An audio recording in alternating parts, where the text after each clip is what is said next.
I haven't been a fan of the bubble ever since Lou Williams got in trouble for getting some wings. Stop it. Dude. Come in the room. Listen. My goodness. Lord bless his name today. You fine. No. You hear me? God, Most beautiful thing. on God's On green. God's green. You hear me? In America, we all supposed to be the body of Christ, but we have black churches and white churches. I'm over that. I'm not gonna keep on making it where folks can't be out here talking about how much a man love a woman. It perplexed Solomon. This man gave black babies to a racist white woman that thinks she's not Aryan. Don't you put that on me, Ricky Bobby. Don't you put that on me. Now, the stance of this show has always been: when you right, you right, but when you wrong, you wrong.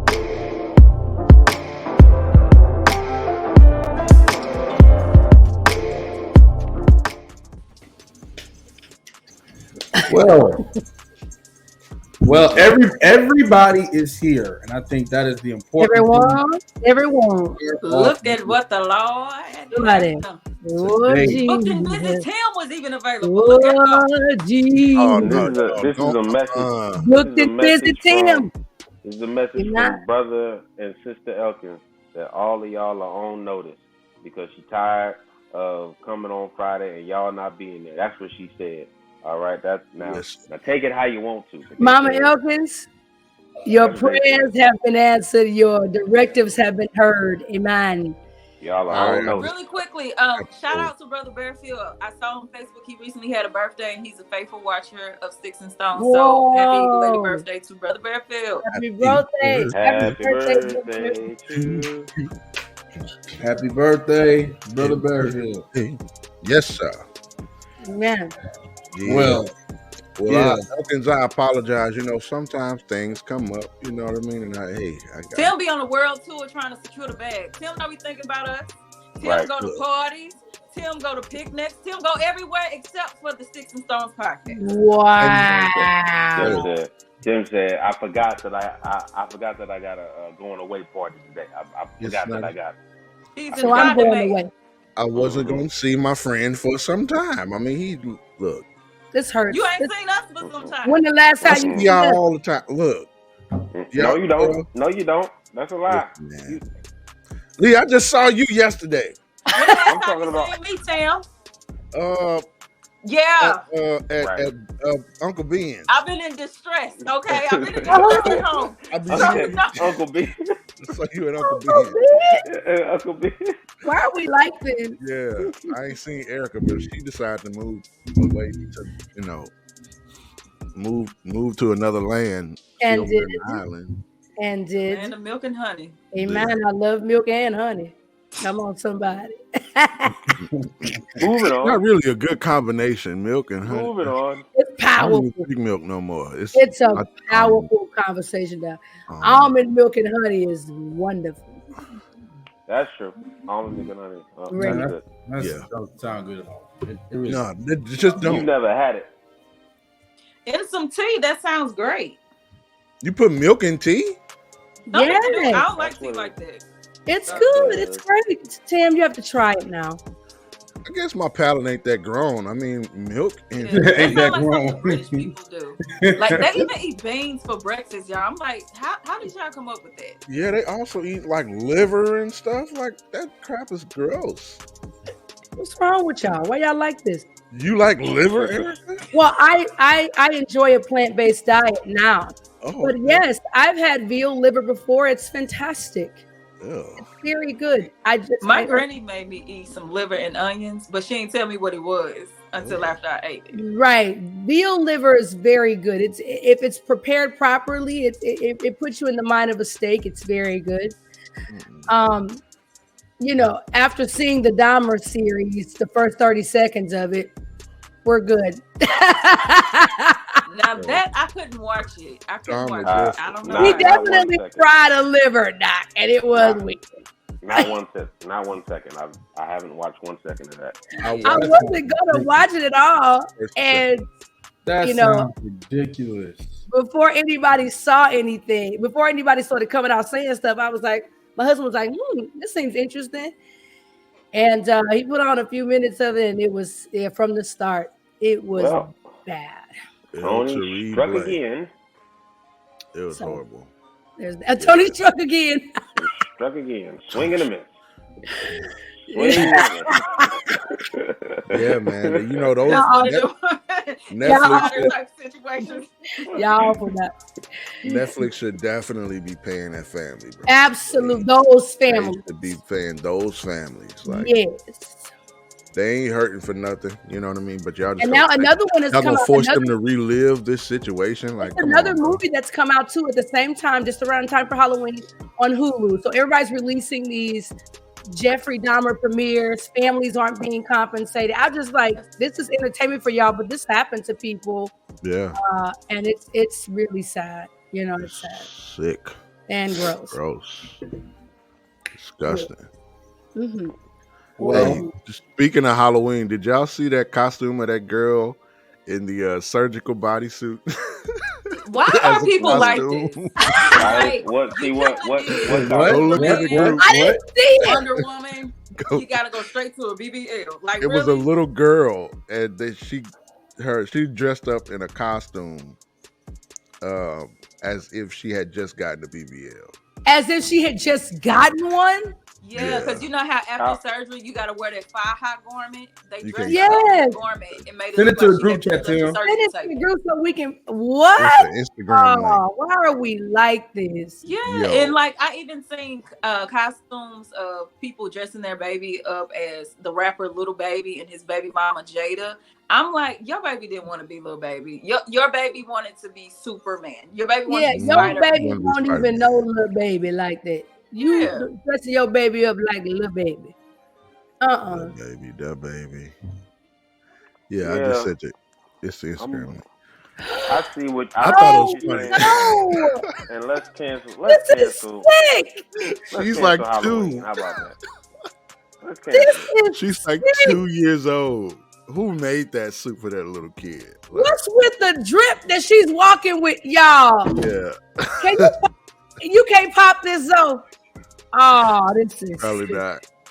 It's hard. It's a video. I would have to go through a few. This is sick. Things a couple hurdles to drop. Rip it and all that. Wow. Yeah, it is, bro. That's just the beginning. Look, we just getting started. Just getting started. You know, that's crazy. That's messed up. Yeah, let's go ahead and get this thing started. First of all, let's do these introductions. Ladies first. Hi, I'm Faye. Nice to see y'all. Hey y'all, it's me, Erica, aka Grace Girl. You know, I do my best to find space for Grace in the place. I'm gonna try and do that today. I don't know how successful I'll be, but I'm going to do my very, very best. And I say that because we don't really know where we're going today. And you know, when that happens, there is danger lurking around every corner. So let's just see where this lands us. Maybe off the air. Go ahead. What's up, y'all? It's your boy, Chips Ahoy. I'm Enjoy. Checker Boy Floyd. Hope everybody's doing well. I know what at least one person's thinking, and she is right. When you do dumb stuff, don't be mad when people got something to say about it. You did it. It was you. It's not me that did. I didn't do the dumb stuff. I'm just reporting the news. That's it. I'm just reporting the news. All right. So yes. When you do dumb stuff, don't be mad when people got something to say about it. That's right? all. That's all like I said. That's it. That's my final words in the beginning of the show. Still say my final words. Those are my final words. And all y'all know what I'm talking about. That's why y'all saw them cover their face. Okay, they know exactly who I'm talking about. I'm pointing my finger at you. I'm pointing my finger. It's one of those Stones inside jokes. Like, we got a few of them. Yeah. That we really wish was outside. That just made mainstream your way. But yeah, it's and it's gonna stay an inside joke. So all of y'all asking these questions like what Tim talking about, that's for us to laugh about and y'all to wonder about. Yeah, that's just gonna have to stay. If y'all really want to know, if y'all really want to know, indicate it in the chat. We might have to bring it back by popular demand, okay? Because look. Erica Sometimes just want to talk about it so we just She bad. want to just poke. She want to just poke on it. So I don't want to bad. talk about it. I just want to enjoy. Listen, there are moments that happen for the enjoyment. You ain't kind of enjoy. You want to troll. You want to troll. You I ain't do nah, not. This ain't about enjoying. I want to enjoy. I want people to peek into my childhood and enjoy it with me. It's one of the funny moments of my life. It happens forever ago. And it continues to this day. Amen. Who's the guy in the center up top? Who I is? My name is Lee. 3 letters, 2 of them are the same, and I am so happy to be here with all of my friends and my family and those who have not been here in a while. I am so honored to be sharing the screen with these people. Thank you so much. For sure. I am Zoe, and I did have a funny thing that I saw this week, but it's one of those like, so I'm a fan of dark humor, so it's one of those things that I don't know that I can really share it with the world. But no. I'm about to send it Anytime to the Zoe group says chat. he doesn't know, the answer is no. It's no. If he's questioning, it's over the line. I don't know. If the No. man that was not built with a filter suddenly has a filter, then it's bad. No. I'm about to the group chat. I want y'all to watch it right now so I can get live reactions. It's not a new video. It's kind of old, but it just came across my phone again, and it's hilarious. It's my first time sending it to y'all. Because I'm on the phone. Oh, you can't? Well, I want everybody. I'm using my phone to stream. I want everybody that can to look and just give me a live reaction right now. Okay, it's Wheel of Fortune. Yo, let me tell you something. Tim's reaction is making me very curious. Listen. I remember watching this live, bro, and I was in a room full of people. Yo. Oh my God. We laughed for like 45 minutes straight. Nah, we ain't showing this. First of all, it's South Park, okay? So it's South you Park. said enough. You said enough. It's South Park humor, yeah. It's South Park. G. It's one of them episodes that really worked. Oh, Erica, you never saw that? No. Oh my God! It ain't new. It came across my phone again, and I couldn't resist. Yeah, this is not fair to our viewers. We can now have 500 inside jokes when we start the show. They don't know what's going on. I'm so sorry. We're so sorry, guys. We cannot show this. Hey, look, if y'all look, if you guys really want to see this video, go to the Six and Stone Instagram channel. It will be there on the story. You guys can watch it. So if you really want to see this video, Sticks and Stones Instagram is right there. Look, we're gonna repost the girl too, the girl with the BBL. We're gonna repost that little girl, and y'all can watch that on the story. Go ahead. Yes, young lady in the back with the dreads and the colorful earrings. Thanks for calling on me. So you're trying to say that we can do the BBL and we can do this weirdo trooper from South Park, but we can't showcase the beauty. Sticks and Stones Instagram, Erica. That is trouble. You want it? Sticks and Stones Instagram. Nope, we can't do it. You know what? But these Sticks and Stones gonna break your. These Sticks and Stones is made out of cotton, Doc. I'm gonna go. What we talking about today? I'm gonna go. I'm gonna go. This is ridiculous. Certain bones we ain't trying to break. Okay, certain bones we trying to avoid. Well, first things first. To talk about today, and it's one of those things that everybody is aware of, and it's been a hot topic in the St. Louis community, and that is what went down at Central VAP. And I don't know. First of all, I don't know what all you guys know about this, like what all you guys have heard. But y'all know I'm connected, right? Y'all know I'm connected to these schools. Yeah, we got the juice. We got some juice.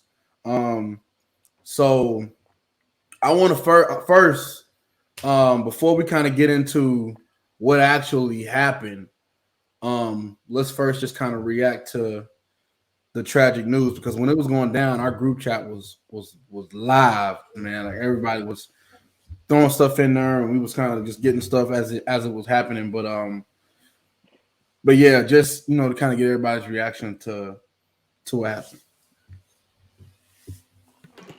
Yeah, want me We to have start? no words because it's just like any school shooting is heartbreaking for sure. But when it's in your backyard, it's even more real because it's like you see things on the media and all that. But when you can literally like drive right there and you see those kids and you're connected to those people, it's not just a name you see on the news. That's somebody that you know's cousin, or that's somebody Mhm. that you know's student and stuff like that. That hit way different. And so like, and I don't say that to minimize any other shooting. But just to hear that, it's just there's so much, even though we shouldn't fear, there is a sense of fear when you have kids that go to school and stuff like that. And even outside of that, it's just like there's a sense of rage because it's like, at what point do we stop this? Like it's just normal to where a school shooting happened, everybody's in an uproar, we sending thoughts and prayers, then we're going right back to life as usual until another shooting happens. And it's just, I don't want to be normalized to that. So it's so many feelings that went through me, but rage was a huge one on that day. Yeah, I definitely felt a lot of this. I was very upset. It is completely unacceptable in this time of mental health. Like, it seems like we're screaming and preaching about mental health, but you gotta draw the line at something, man.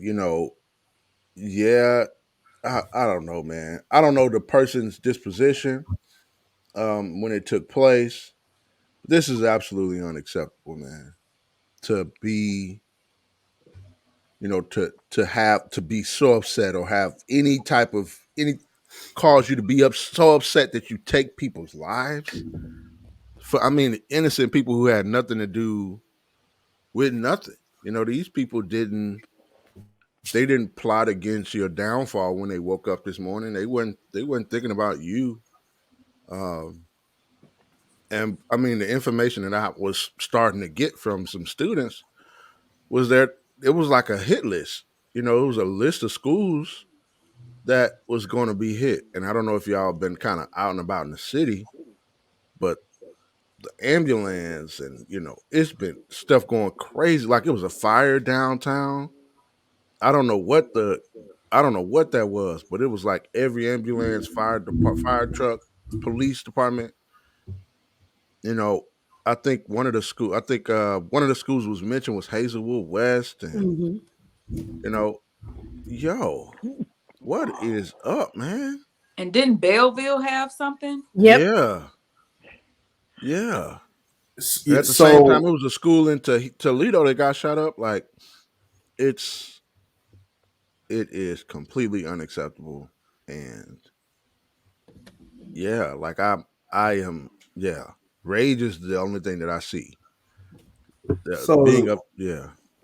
you guys bring up Belleville West. So after that shooting that happened, there were incidents of guns that were reported on site at a bunch of other schools the day after.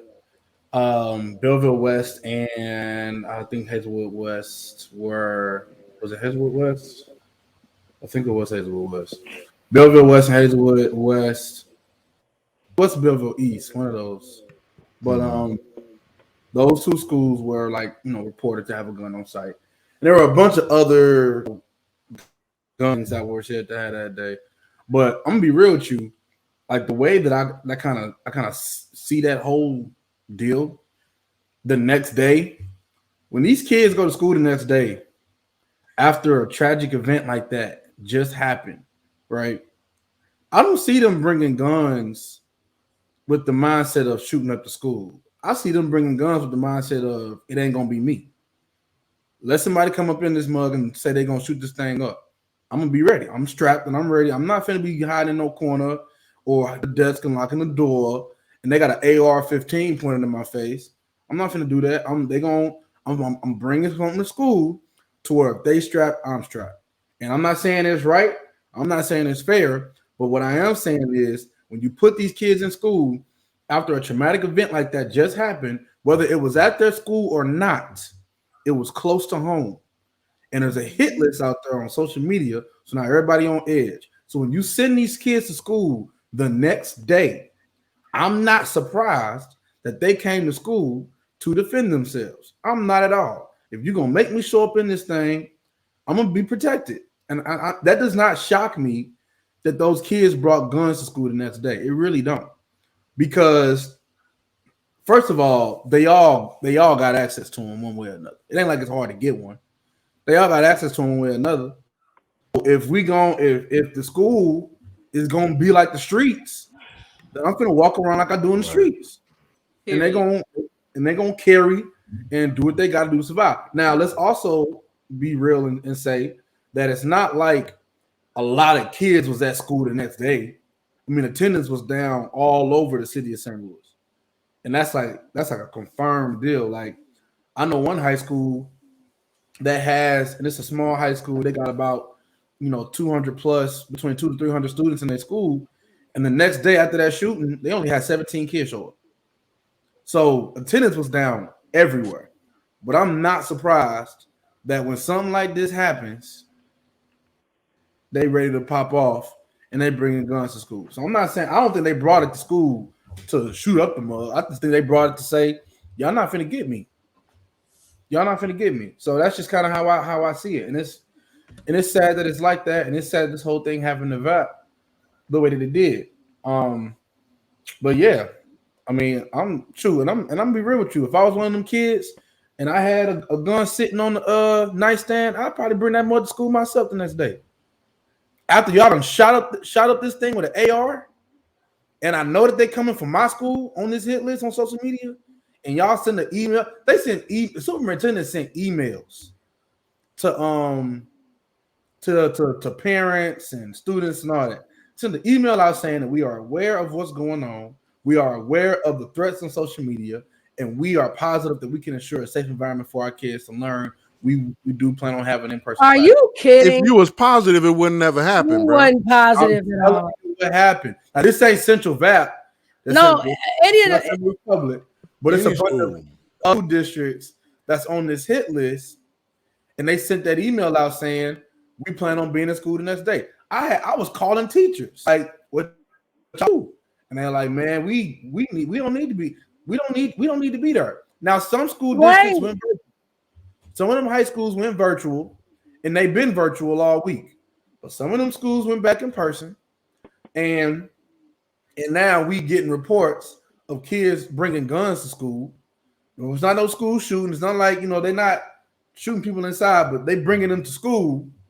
And when I hear of a kid bringing a gun to school and that gun wasn't fired, it was just in their bag. To me, they had that thing on them to protect themselves. That's what it sounds like to me. And again, I ain't saying it's right, but I'm just saying I get it.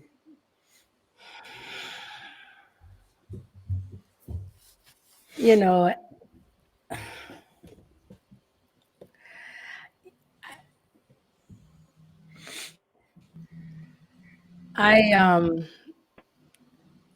just don't see this issue as, look at Deacon Baby. If y'all don't give us a full screen for Deacon Baby. What's up, man?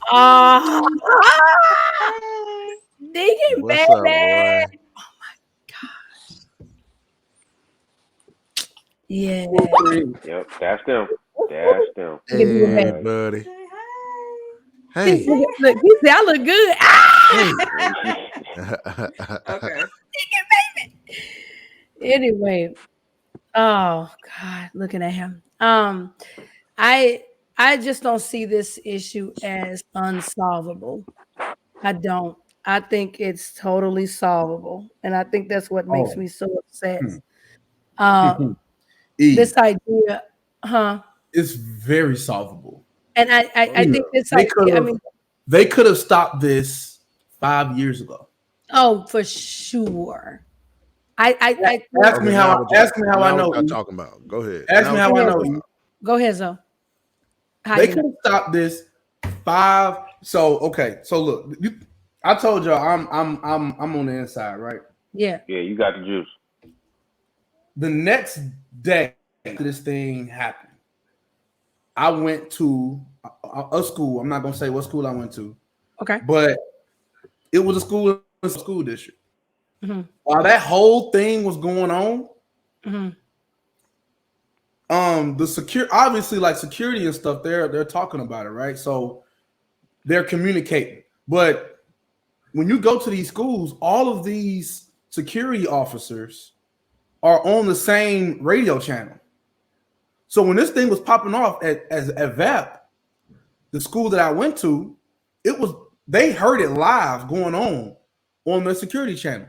They're hearing the officer say, "Intruder in the building. He done made it to the second floor. We've heard gunshots." They're hearing the kids say, "Who's the shooter? Who's helping them out? What's going on?" This kid had help. He ain't just by himself. This kid had help. He had an accomplice lay out ammunition throughout the school building so that he could reload at different spots. Wow. He had help.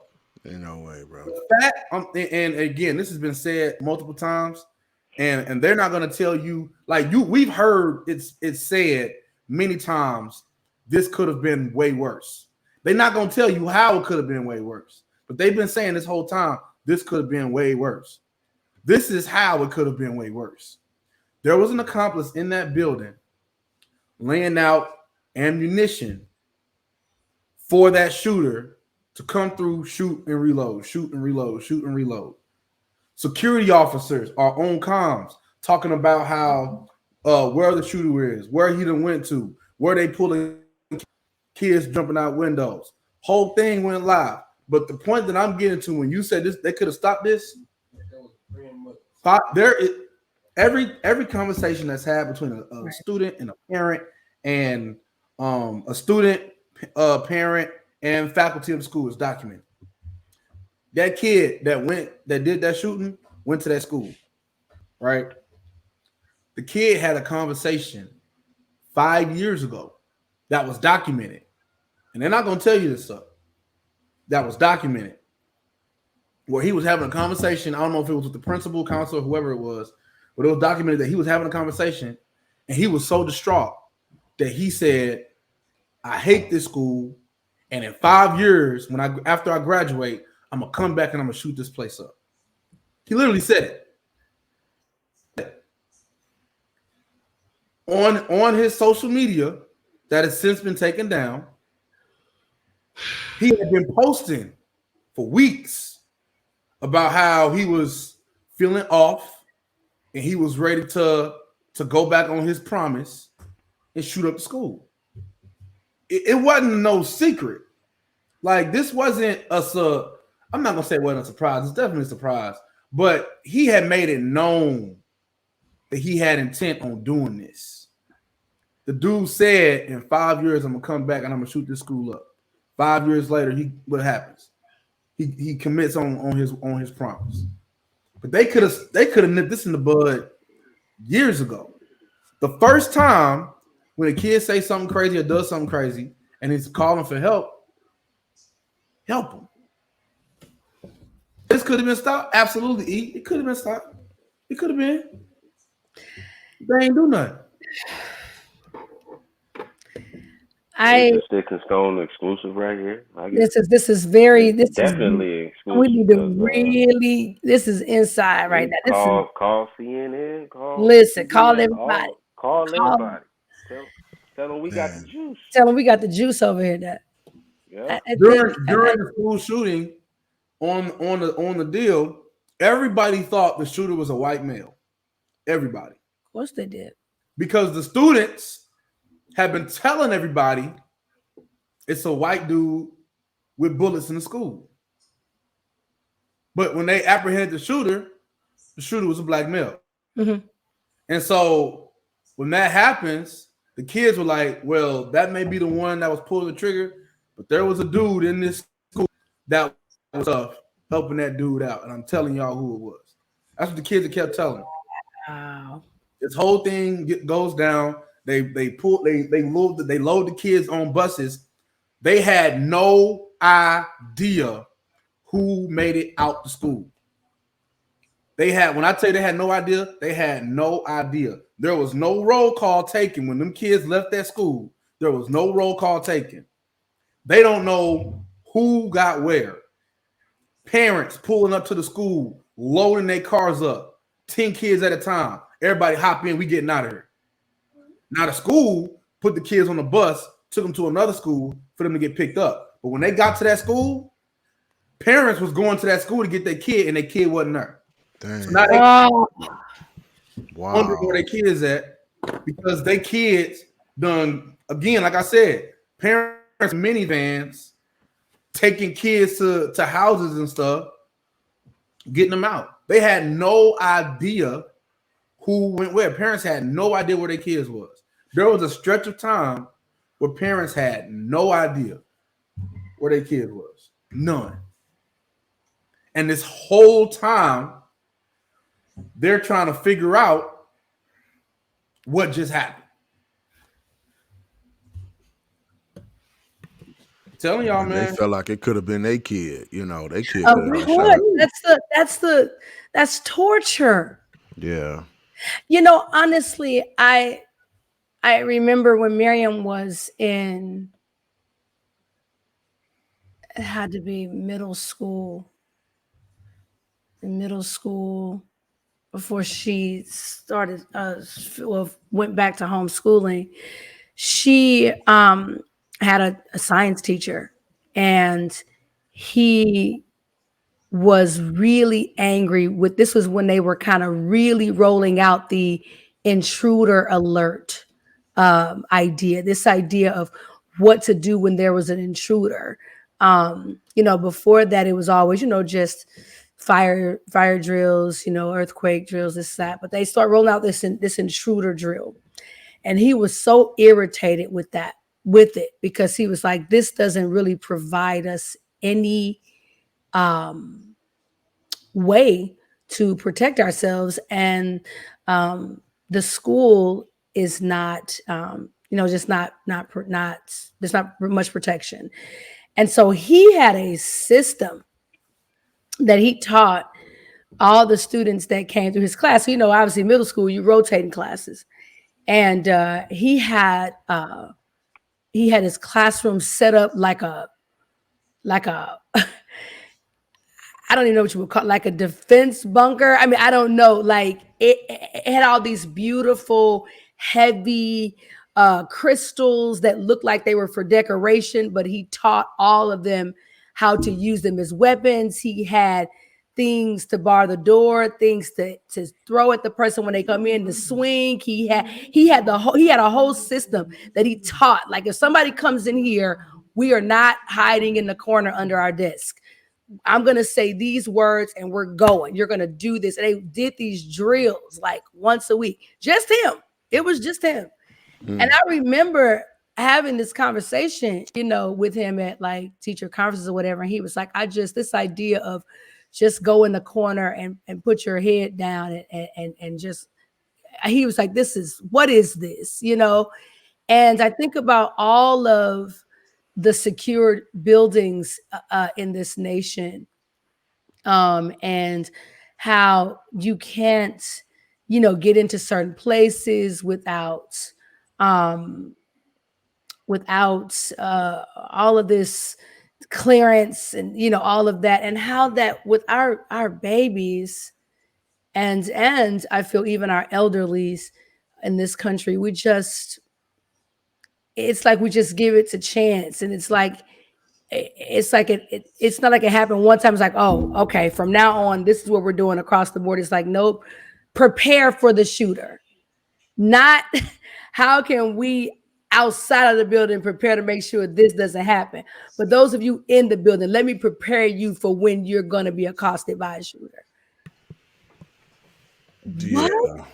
Yeah. And this does not happen other places. Like, people act like, oh, it just happens. Like, guys, this does not happen. Like, what is happening here? Why Why are we, like you said, just so, and this is going to sound really bad, but I don't think I have a more infuriating phrase right now. I'm starting to wonder if it's a dog whistle or something. But when I hear the phrase thoughts and prayers after this, it gets me.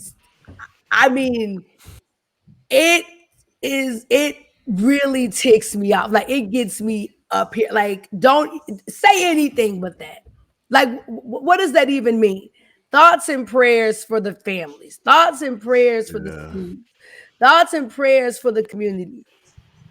How many times are we gonna say that? You know? And I just yeah, I don't have words for that. I don't understand it. You know, there's been all kinds of threats of like people, you take your kid out of school, you're getting threat, your school district's going to lose funding, you're going to lose this, you're going to lose all these, you know, because people have been keeping their kids home because of, you know, from COVID, they still have wanted to keep their kids home. And then they're talking about how just education as a whole is just getting tricky in public schools and all of that. But I just find it interesting that there's more clearance needed to visit your kid than it is to come into school with a weapon. I remember that it's so true. I remember, I mean, when Marion was in school younger, they'd say, "Oh, you can't just come here. You have to have an appointment. You have to stop here. You know, you have to be. Your name has to be on the list." Oh my gosh! And your name has to be on the list. You'll be buzzed in. And you know, I've been crazy. I got into education because I'm crazy. So I was like, okay, who are the people that don't need clearance to get in here? They said, well, you have to be a volunteer and you have to take an 8-hour course that shows you how to be a volunteer. And then you just walk in and show your badge. Sign me up. I said for the 8 hours that day. If you think you're going to keep me out of the school, but everybody else can just come in with a gun, people can just come in. But parents, oh no, you can't come in. You got to have your name on the list. You're stopped at the entrance. Somebody's stopping you, checking your plate, like all of that. You have to be on a pickup list. Yes, you have to have an ID. Yeah, you're gonna all pick of that. Oh you yeah, birth the child, but other folks just come on in, just because you're an alumnus of the school and they remember. I remember you back in the day, boy. Come on in. Oh yeah, I feel like that's what happened. What happened? No. We got the inside. We got the inside now. What happened? What happened? We got the juice. We got the juice now. Tell us. How to get in? How you said how to get in? Yeah. So Central VAP. First of all, Central VAP is in a building that's connected to 3 other schools. Yes. So it's Central VAP, Collegiate, and it used to be Cleveland ROTC. Now, I do not know if Cleveland ROTC is still a school now. They took this Cleveland ROTC and put that as a program inside of Roosevelt. But the building is still the same. So think of it as 3 blocks, okay? Central VAP is in this block right here. Collegiate is in this block right here. I'm getting this right. You got Central VAP right here, or Central VAP, Collegiate right here. This building in the middle is where Collegiate used to be. But again, I cannot remember if ROTC is still in that building or not. I really don't know. But this part of the building now is vacant. So it's not being used. So it stays locked and, whatever. In order to get to the front, the true front main entrance of Central VAP, you got to walk through one of these buildings, Collegiate or ROTC, where the old ROTC used to be. Those 2 buildings, you got to get in one of those buildings to then walk into a courtyard up these stairs to where VAP is. I mean, the entrance of VAP is really beautiful, to be honest with you. It's a nice courtyard. It's beautiful.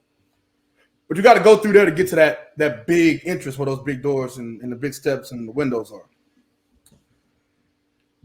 When this dude came to the school, he came in this vacant building that's in the middle that's not being used. There's a back door right off of Kings Highway.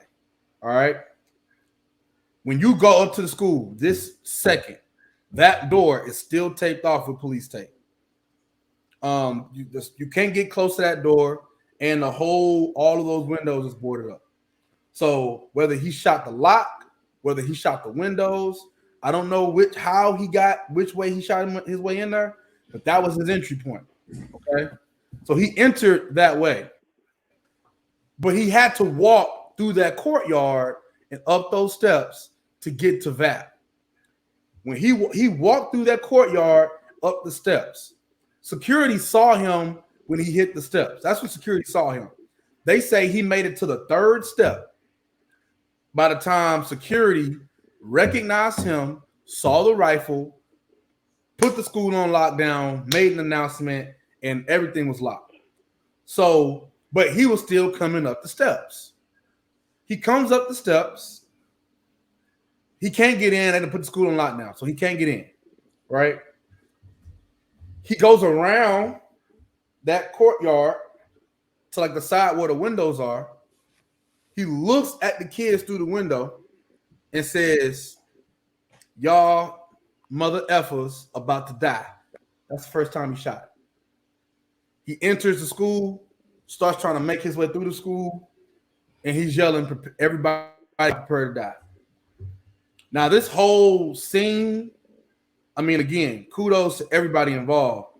This whole scene lasted, from my knowledge, about between 8 to 10 minutes. So everything I'm telling you right now was an 8 to 10 minute spread, okay? So he goes to the steps. They see him by the third step. School goes on lockdown. They shut everything down. No access, no nowhere. Everybody hide. Hallways closed. I mean, the whole nine, right? I mean, they acted quick. They called the police.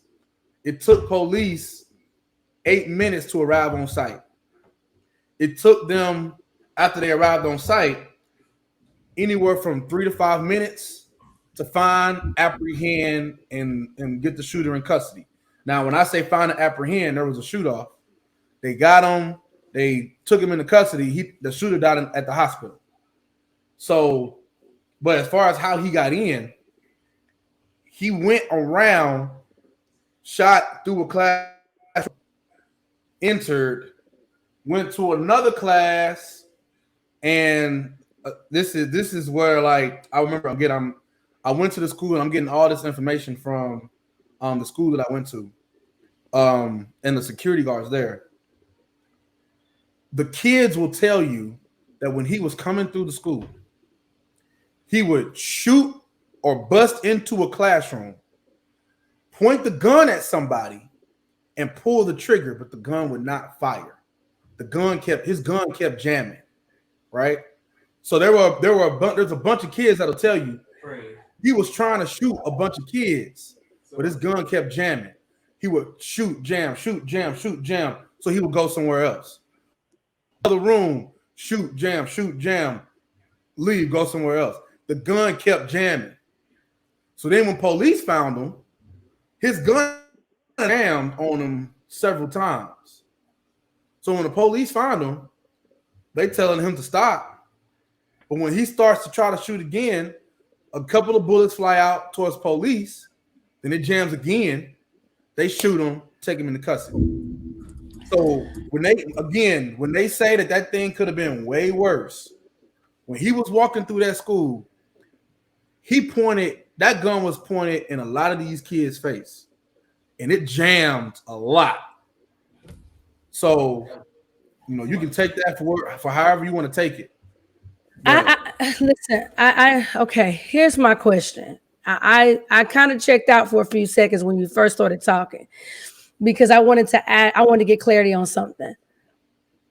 The schools in the area where I was in St. Louis, what they're calling the SRO officers, those were armed officers. Mm-hmm. I'm asking you, is that the case at these schools? Are most of the officers assigned to those schools armed? The security staff, are they armed office guards?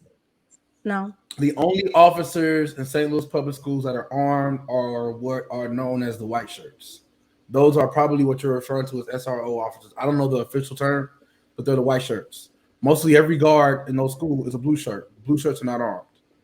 So only the white shirts are on, but every school does not have a white shirt on site.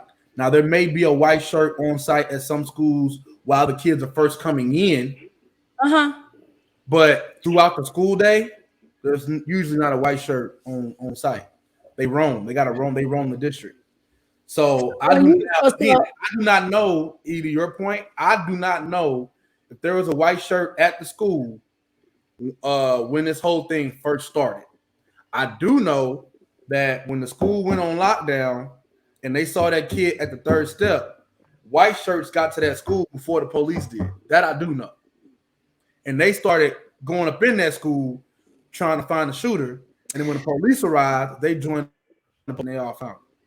But I'm just saying, seeing the yeah, this is why I just say I don't understand. It's preventable. I know when we have discussions about this kind of thing, you have certain groups of people who say, they're thinking about passing legislature to arm teachers, and I think that's ridiculous, of course. And I'm trying to see what's the issue with arming the people, whose job it is to protect the perimeter of the schools. Because even just hearing you say, "Oh, they saw him make it to the third step," I don't know what I thought the next sentence was going to be, but it wasn't what I thought. It was okay. So he turned around to alert the school and put them on live. I'm like, oh, I don't know why I thought it was going to be. That's kind of where the shootout took place. I hardly, you hardly ever hear in these instances that the officers or the people, because a lot of these schools are heavily secured.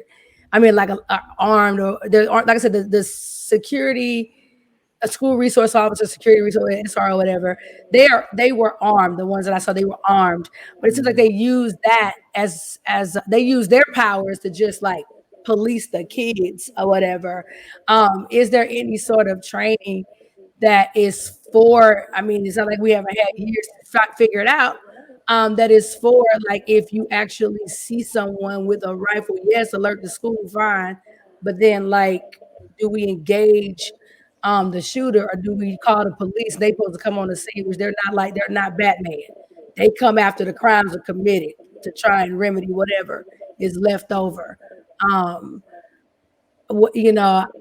This just doesn't seem like a plan that is effective, is what I'm saying. But I'm used to this, especially schools in certain neighborhoods, Black and brown neighborhoods, or metro city areas, whatever. They have armed officers at a lot of these schools, and that's why. And they have all the other things, metal detectors, all for the kids. So just trying to see, like, every school definitely has an officer that is assigned to the school. But again, resources are limited. That officer isn't only assigned to one school. So because that officer is assigned to multiple schools, that officer has to travel within the district to the schools they're assigned to. Yeah, that's my issue there. The limited resources. But if we're going to be honest, that's not just with officers. St. Louis Public Schools has social workers that are responsible for 2 to 3 schools at a time. They have school guidance counselors that are responsible for 2 to 3 schools at a time. The only schools that do not have resource officers that are responsible for multiple schools at a time are elementary schools. Why is that? Because elementary schools and St. Louis Public Schools are the one school or the one area where most parents send their kids to school in elementary. Middle and high school, attendance is down. Ain't no kids there for it. So a lot of their resources go to those babies because that's where a lot of the kids are. But there's resources. I'm sorry. So here's go ahead. I was just saying that's the issue I have, the limited resources. That's the biggest lie, So, but here's, I guess, and I really remember the last time we got on here, and the last time there was a school shooting. That was Uvalde, Texas. Yeah. Of course, different circumstances, but I was upset then. I'm upset now. If you're looking for a politically correct, um, you know, disposition, We this don't is have not it. the address for Mm-mm. that. No. Um, I'm deeply, deeply hurt by it. Then also, as some with my experiences, I know exactly why the gun jammed up. Now, was there some divine intervention? Yes, but also there was some mechanical intervention. I know that that young man does not have weapons training to maintain any type of weapon to fire at that rate for Right. that long. Right. Okay, there are things that you have to do in order to make sure that your gun doesn't jam up on you. So obviously he didn't do that, didn't know to do that, which is why the gun jammed up. Quite, and it happens. Um, but again, that's why I cringe at the thought of more guns coming to the schools because the teachers won't have that training and the kids don't have that training. Like It's you not. put more weapons in this in the same context, like it's just a it's just you're inviting calamity. Of You're course. inviting it because like who's to say like hey maybe they didn't they just saying it's for their protection, but then they get bullied, you know, so now emotionally they make a decision that could cost them their life. Yeah. Like kids They're mentally don't kids. develop till 25. Right. You're not fully developed till 25. Right. And how So about decisions, just a break on that, Lee? Teachers graduate at 21. Your brain ain't fully developed to handle a weapon. You yeah, more danger to yourself than you are to anybody else. anybody else, right? So my stance on it has always been like putting more weapons in the schools is not a solution. It's it's a it's a posturing. It's a saying this is what we can do, but it's not really. The problem is not the weapons in the school. The problem is the security and the where you are actually putting your resources. If there was Exactly. more resource, if there was a little more resource towards the security of the school, because like if I was, I my high school was St. Louis Public, so I know all about St. Louis Public, what Right. they do and what they don't do. I Right. know how people got guns in, and I know how people got guns out. Of I know course. how people would get weapons in. I know the white shirts. I know the blue shirts. I know the polo shirts that walk around thinking they security, but they not. All right. I know all of that. So to for me, it's because there's not enough resource for the security of the school because we're under the illusion like it'll never happen to us. So, okay, well, you know, we can put that towards something else. But then when you look around, like where it's at though, like where is this where is this thing that was so important that we skimped on the security of the school? Because Exactly. when I went to high schools in St. Louis County, everybody had a specific police officer assigned to that school, like specifically. Exactly. Like I still like when I go to the gas station in Manchester, running the Officer Waters to this day. He's still at the school. Like he's been there for 20 plus years. So like where is it where is the money or the resource that you say the kids are the most important?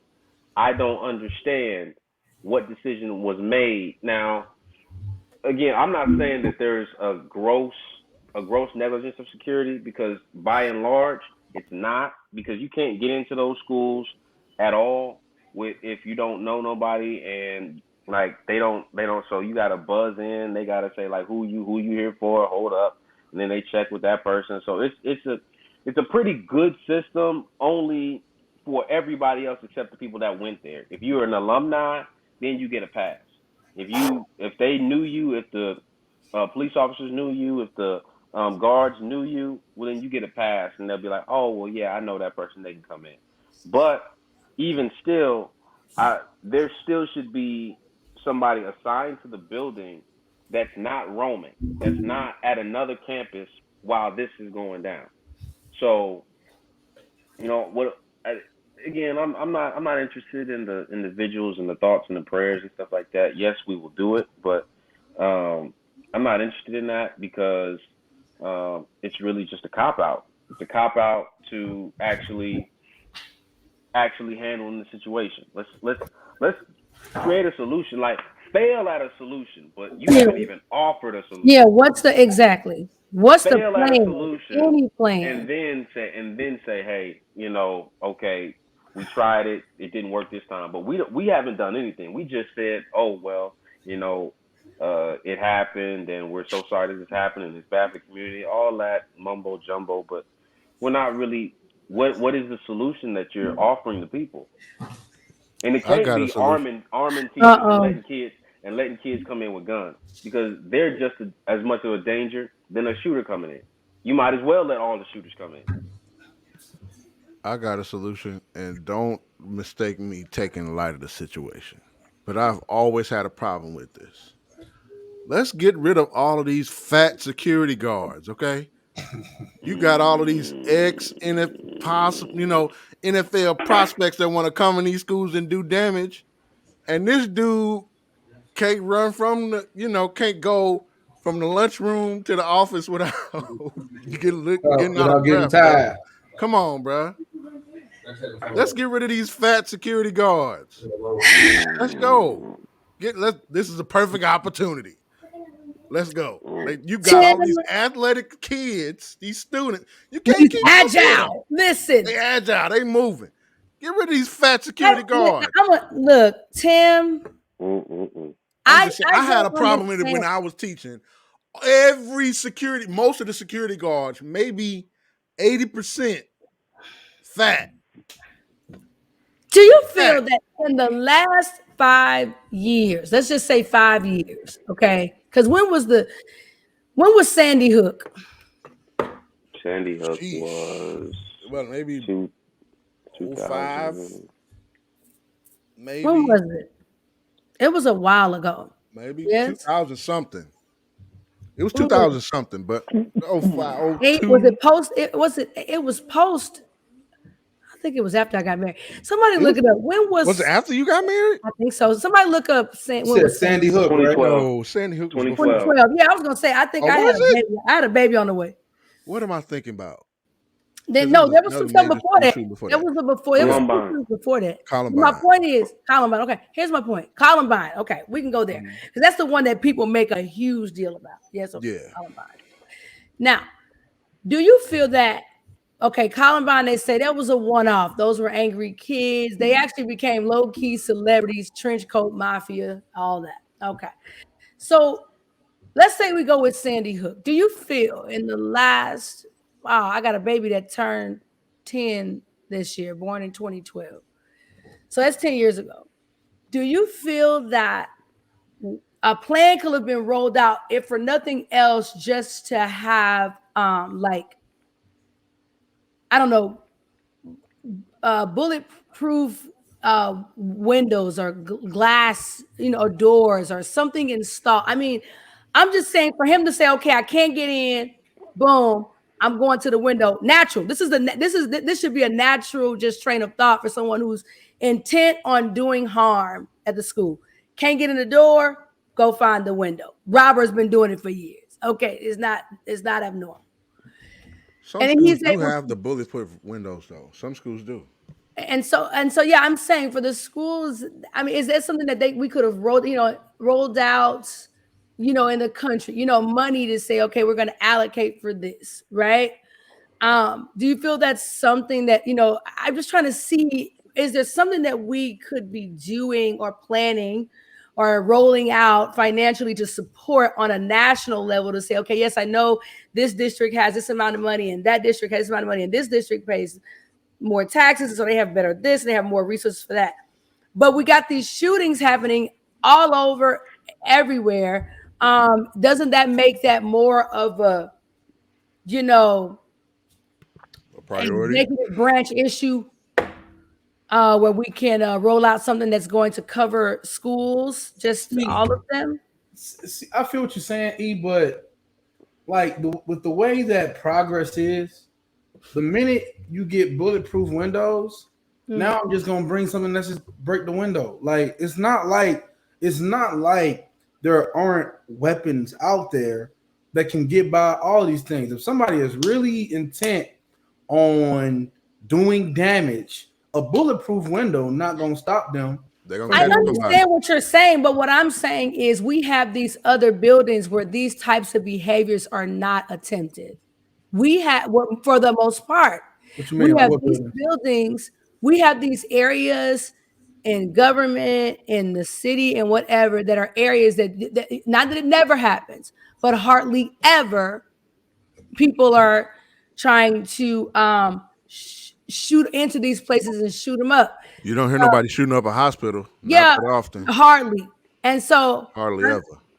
what I'm asking is, what makes it where we just throw our hands up when it comes to our kids, and not these other areas where every once in a while you're gonna get a food at robber bank, every once in a while you're gonna get a food that tries to do whatever. But as angry as people are on the other side of with as angry as people get with folks on the other side of these secured buildings, you hardly ever see that happen. And people say, "Well, you want us to turn our schools into a government?" Well, that's what it is. It is a government This is a facility. public school. That's what it is. It's government And funded. you got groups of folks there. You got kids there, and you got a pattern of people shooting up schools. Yeah, it's that. That's what it is.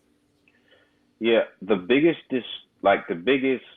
um, you know, the biggest thing that will dissuade somebody from, doing something like this, like on hospitals, they have their own security, They do. right? And with government buildings, they have their own security. They do. It's not roaming. Like, so I agree with what Alfonso said. Like, the problem, yeah, you can put bulletproof windows in. That doesn't solve your problem. You can put, deadbolt locks, and you can put security cameras in. That does not solve your problem. Your The problem is deterrent personnel. is right. Your personnel. Right. If I walk in, so I've been in a lot of government buildings, right? Mm-hmm. If I walk into a government building, the first thing it's a security checkpoint with a metal detector, right? Yes. I walk through that, and then after that, I see that there's a security office right behind that with whatever it is, like if there's an armory or what have you, they're ready to deal with whatever they got to deal with. I see that. That's the first thing I see, which is sending a message to everybody walking in. First, if you ain't there for no problems, then you're secure.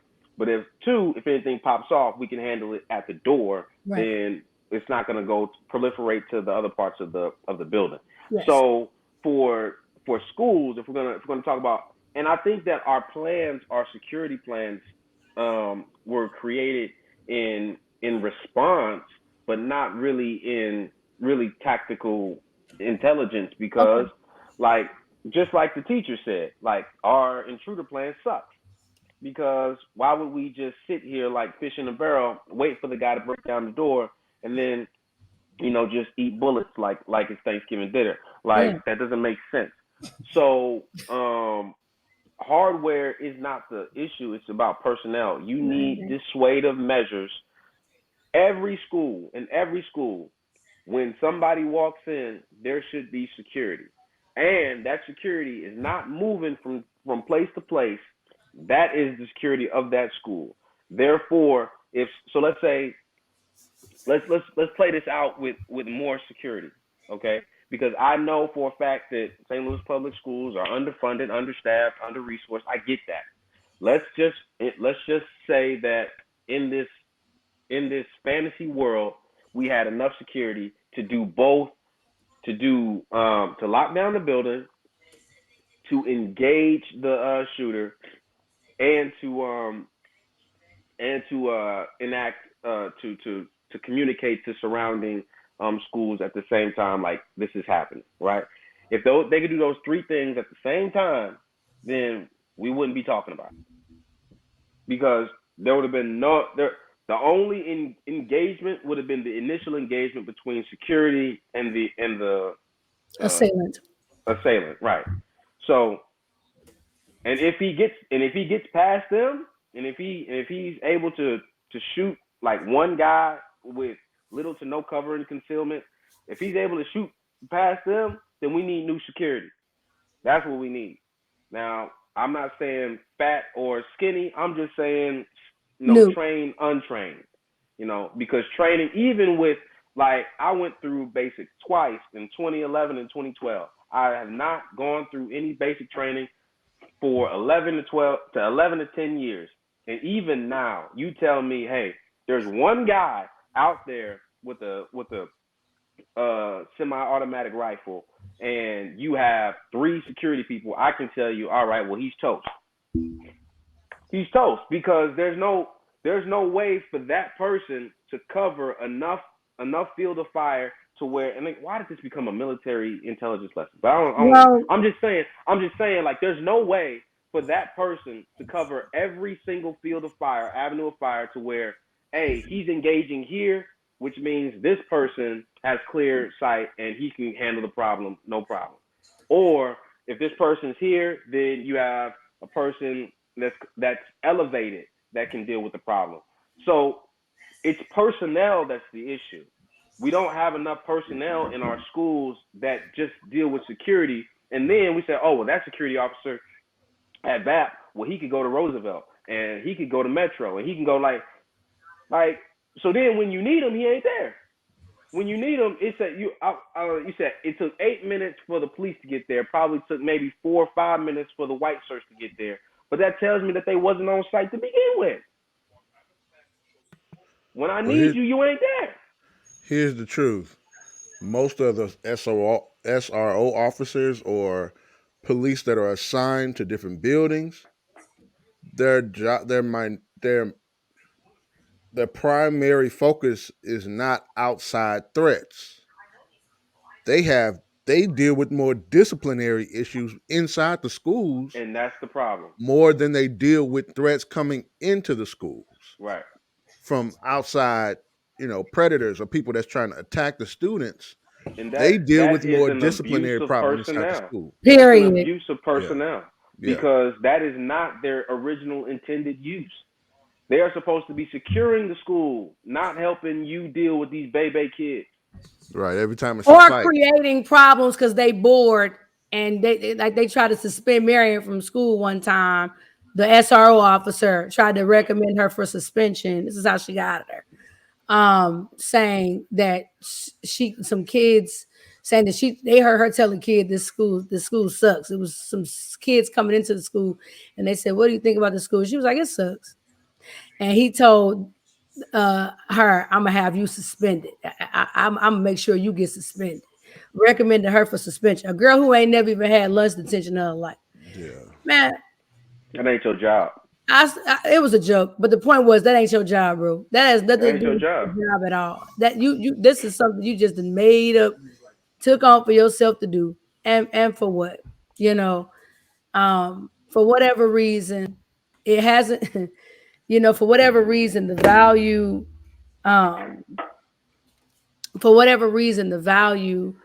of our children in this country hasn't made it to the level to do whatever they need to do, whatever, on any side of whatever argument, debate, to make sure that our kiddos are safe. And like I said, these things are not happening in schools in other parts of the world. And so we have to take a look at what's going on and stop trying to be elitist and, well, it doesn't happen here, it won't happen there. That's just the rural areas. That's them out there area. Everybody got an excuse. And it's just what actually needs to happen for us to see, one, the need for it and the value, in our babies. Tony just showed me 13 hours ago, as a result of the St. Louis shooting, St. Charles parents parents and students are reflecting on how to get increased SROs, security resource officers, at their schools. Parents, what? Say that again, please. They are trying. Parents and students are reflecting and having conversations with in St. Charles on how to increase SROs at their schools, security resource officers. Those are the armed guys. It's White, personnel. I know they were Yeah. called the white shirts, but That's what the school calls them. Maybe that's but it's personnel. That but is like the you said, thing. also you increase it fine. But if they think that their job is to run around putting out fires in the building, then what are we doing? People need to know, like you said, the deterrent, yes, personnel, yes, quality of personnel, yes, but even what'll make you not want to try and find out is just visible personnel, just visible. I know that if I come to this place, this folks ready. Yeah, they don't use it. They use SROs as almost like a scare tactic for Definitely. the students, not Definitely. necessarily for outside threats. That's exactly It's a it. scare tactic for students. I was talking to an SRO officer at the school I was at, and he was telling me about. I'm just sitting there during lunch. Mhm. He doing lunch duty, and he telling me about pointing out, yeah, that kid got a case, and that kid daddy got a case, and I was just over here at this dude's house, like, bro. And I mean, I guess that's what the district felt like that was most important. But you're ultimately here to protect that guy, like not remind him of his. Okay, bro, you got 2 strikes, and if that type of thing, this should be a secured environment where this person can, leave where they coming from, leave the mess that they're dealing with out there, and be secured by you in this environment. Yeah, I personally don't think, and I guess this is my final words because the music is playing. I am in support, and I believe in strengthening the advocacy of parents. Parents, you hold the power when it comes to these schools. You hold the power. You do. You hold the power. You know how? I know, because worst come to worst, I'm just gonna pull my kid out of here. Yep. And all the if enough thousands that you get from the government to educate them, and the that goes $5 with you me. use to actually do it, Yeah. will be gone. Yeah, and worst come to worst, I mean, when parents decide that, hey, we've had enough and we're not going to have this anymore, they have Montessori's all over. They have homeschool communities all over the Everywhere United now. States, all over. So, I mean, I'm personally, because even this whole come back to school the next day and come be on, clear bro. and be Come clear. on, fam. Be That is a clear. crime When they make scene. those statements, be clear. It may sound like, oh, this is resilience. This is them saying you won't break us. No, that's code for if your kid ain't here, then a truancy officer will find them. Yeah, they'll be in trouble for missing school now because we have decided that we are safe here. It's all money That's based. ridiculous. It's all money based. Of course. I believe parents should understand their power, and you should make the decision that is best for your child. And I think you should have support in that area. I agree. And I know it's difficult because of the financial burden of having to provide for this person. So now I have to send them to school so I can go provide for them. I believe there should be support for that because there's no way that obviously that environment is not safe. Yep. Obviously. Yep. I don't want to hear that mess with the I don't want to hear it. It's obviously, this is not a safe environment. If it safe. was, then we wouldn't be having this conversation. I'm sorry. We would not be having this conversation. Where's the military minds? Where's the tactical force? When are we going to have a solution for this problem? Where is it? It's not in place until now we have to have this conversation. Well, it wasn't important. It wasn't on your list to do. It wasn't on your marks to check off. It just wasn't. It just wasn't, bro. It makes me so mad. I didn't see SWAT tanks driving down the street because people protested. But we don't know how to get help in school. Like, this is stupid. I don't want to hear about. You're not gonna take care of my kids, so I'm gonna take care of them, and I I'm gonna do what I feel is best. Yeah, I'm gonna do what I feel is best for my child. I'm gonna erase the middleman completely. If I need you, I'll call you. That's my final words. There we go. That's how I feel. What you got, Zoe? You've kind of been quiet. For the Zoe's last 10 quiet. minutes. I'm gonna wait to the end. We at the end. Because he's gonna, we are at the end. We hear You him. got the juice, so You got So the juice. y'all don't got no words. You know, this is I don't put very many plugs in on this show, so I'm going to tell you right now, I don't do it because I know people get upset. But since Tim can talk about get rid of the fat folks, I just want to put a plug out here that if it's something that you really feel is in your heart that you want to think about, the idea of how to homeschool your child. I am over at WeSoOfficial_edu on Instagram. You can DM me anytime. There are parents who work full-time jobs and homeschool their kids. There are parents who go to work all day and their kids' schooling starts in the afternoon. They alternate. There's all kind of things that happen.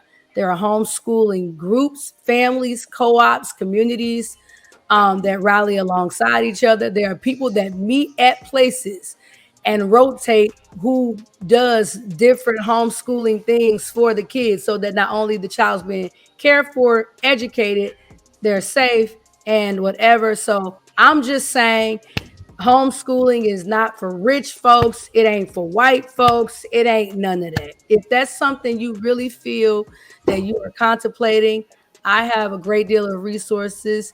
I'll probably send some of them to Zoe to be included on our Sticks and Stones webpage. If that's just something that you're considering, even if it's just while you figure things out, you would love, while they're still attending, you would love to have more information about what that looks like. It does not have to look one way. Everybody ain't wearing Little House on the Prairie dresses and reading scriptures all day. There's a ton to do to make sure your child is rigorously educated and safe. If you're interested, come and find me on Instagram. Because we so official. Because we so official. We so official. WESOW stands for Webb and Richmond School of Wonder. I have my own school here in the state of California as a homeschooler. And they make you do that, by the way. It ain't even special. They make you do that here.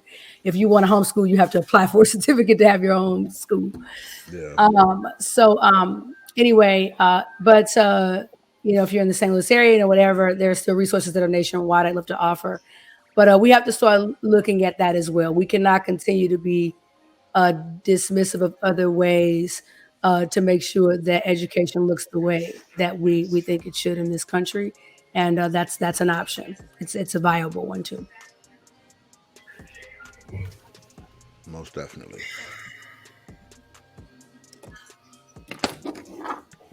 Lee, you got anything? no, man. I think I pretty much said everything I'm gonna say. So my final words: fix the problems. Yes, What are they? I didn't hear it, Lee.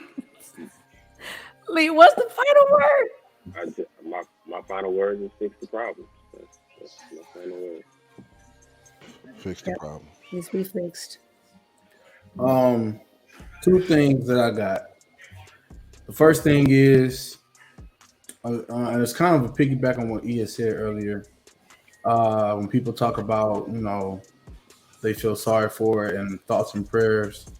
Your thoughts and prayers don't mean nothing to me if you ain't voting. And that's just kind of where I am right now. At the end of the day, this issue has gotten to where it is because we have chosen to elect officials that allow things easily accessible to by anybody. They're too easy to get. So if you're not out here voting, if you're not out here doing your part to incorporate change, you can keep your thoughts and prayers to yourself. That's the first thing. The next thing is events like this have traumatic effects on these kids, and we should not and cannot ignore the effects that it has on these kids. They are crying for help one way or another. Just because they don't bleed like you do, don't mean they don't. Okay, right. these kids need help. Now, I'm not going to say no names, but I got a young man that has been very closely affected by what happened to VAP. And when I mean closely affected, I mean he is close to it. He's close to what happened. He don't go to VAP, but he's close to what happened, and he's close to one of the people that died in that event. And that dude texts me every night, telling me about how much he's hurting, how much pain he's in. I was on the phone with him last night at 11 o'clock because he hit me up saying, like, I don't know if I can keep doing this. I can't. He's in pain.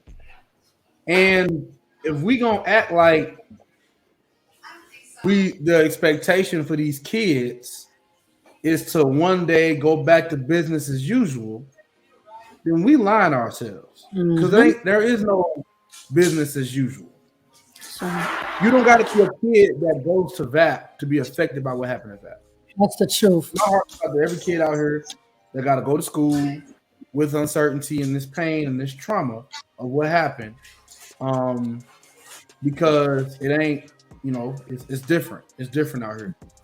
So we got to acknowledge that, and we got to, when a kid is crying for help, answer the cry. Don't act like they just being extra or just being emotional, or they just got to if they asking for help them.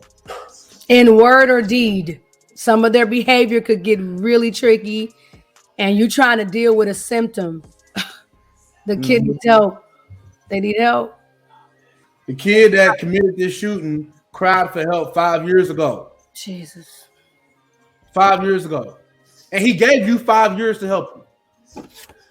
Literally. He gave you 5 years to help him, and you didn't. So you ain't helping him, so what he do? He came back and shot you. And I'm being very facetious in that statement, but I'm just saying in general, he asked for help 5 years ago. You could have helped him, but you didn't. Don't ignore the signs. Yeah. That's it. That's all we got today, man. It's been a day. Again, all the materials that we talked about, if you go on our Instagram, we'll have everything out there, and we'll keep you guys up. But yeah, that's it. It's been a pleasure. Sticks and stones may break your bones. Hopefully these words help you. Keep your thoughts and prayers to yourself if you ain't gonna vote. Don't pray for me. And if you do something stupid, I'm gonna tell you, I'm putting everybody on notice. I'm putting everybody on notice. From now on, if you find yourself in front of a camera, and you do something stupid, and Sticks and Stones highlights the stupidity, I want whatever anger you feel, I want you to take that same anger, and I want you to be mad at me first. Bring it to me first. I'm probably gonna be the one that puts it out. And then after that, I want you to turn on Channel 5 and get mad at every reporter you see. Get seething mad at them.